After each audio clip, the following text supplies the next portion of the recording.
Mvutano katika mlango wa bahari wa Hormuz unazidi kuongezeka baada ya UAE, yani umoja huo wa falme za Kiarabu, umeishutumu Irani kwa kushambulia meli mbili za mafuta katika mlango wa bahari wa Hormuz kwa kutumia makombora.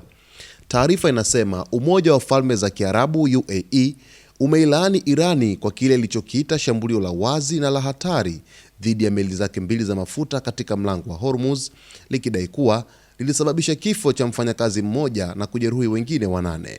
Kwa mujibu wa Wizara ya Ulinzi ya UAE, meli hizo mbili zililengwa na makombora ya Iran aina ya cruise missile wakati zikisafiri katika eneo la kusini mwa mlango wa bahari wa Hormuz ndani ya maji ya Oman. Taarifa ya UAE imesema raia mmoja wa India aliyekuwa miongoni mwa wafanyakazi wa meli alifariki dunia, huku wengine 8 wakijeruhiwa, wakiwemo 4 waliokuwa katika hali mbaya. Kati ya waliojeruhiwa 6 ni raia wa India na 2 ni raia wa Ukraine. Wizara ya Ulinzi ya UAE imelaani tukio hilo ikisema shambulio hilo ni ukiukwaji mkubwa wa sheria za kimataifa na tishio kwa usalama wa eneo la Ghuba na biashara ya kimataifa ya baharini. UAE imesema ina haki ya kuchukua hatua zinazohitajika kulinda usalama wake na maslahi yake baada ya shambulio hilo. Hata hivyo, Jeshi la Walinzi wa Mapinduzi ya Kiislamu la Iran IRGC limethibitisha kushambulia meli hizo, likidai kuwa zilipuuza maonyo, zilizima mifumo ya urambazaji na kujaribu kupita katika eneo hilo lililokuwa hatari.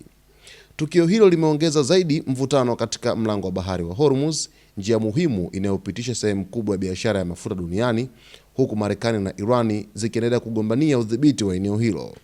Irani ilikwisha sema kwamba mlango wa bahari wa Hormuz umefungwa, lakini bado kuna meli ambazo zimekuwa zikikiuka agizo hilo ambalo lilikwisha tolewa tangu siku ya hapo juzi kutokana na uchokozi wa Marekani unaofanywa katika eneo hilo, lakini vile kuzidi kushambulia miundombinu nchini Iran hasa ya kijeshi, lakini vile kuendeleza operesheni zake katika maeneo mbalimbali katika visiwa vya Siriki na maeneo mengine huko kusini mwa Irani.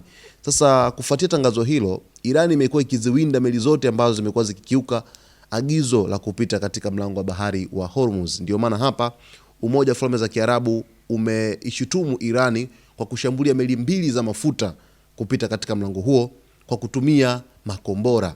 Moja kati ya nyenzo muhimu sana za mashambulizi nchini Irani ni matumizi ya makombora, na makombora ya cruise missile ni kama hapo unavyoona kwenye picha mtazamaji. Hili ndio kombora la cruise missile ambalo Irani wamelitumia kushambulia meli mbili za mafuta huko katika mlango wa bahari wa Hormuz, hadi UAE kuilalamikia Irani. Ni moja kati ya kombora ambalo lina kasi, lakini vile ni kombora hatari ambalo hufika moja kwa moja katika target ambayo imeelekezwa.